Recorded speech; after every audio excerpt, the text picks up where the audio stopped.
Good morning mga mamits! Nagluto ako ngayon ng giniling. Sinamahan ko siya ng maraming itlog.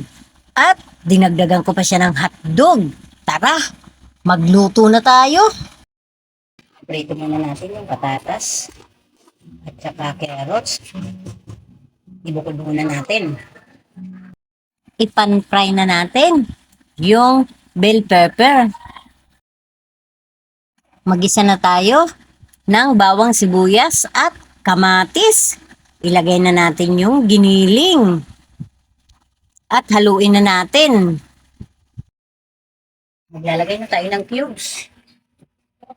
At paminta. Lalagay na tayo ng asin. At pampalasa. Maglalagay tayo ng konting toyo. Ilalagay na natin yung patatas, bell pepper, may carrots. Ilalagay na natin yung green peas. Ilalagay pa natin yung hotdog.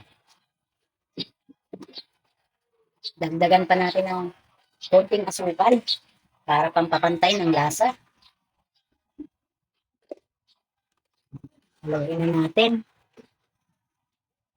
Maglalagay na tayo ng oyster sauce. Siguro magtataka kayo dahil bakit yung giniling maraming sabaw. Medyo dinagdagan ko ng sabaw yan kasi yung mga bata.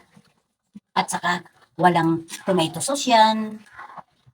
Yan yung giniling nung araw na walang tomato sauce. Masarap yan. At dagdagan natin ng itlog. Para maingganyo yung mga bata kumain, hindi lang yung mga bata, pati yung mga katanda.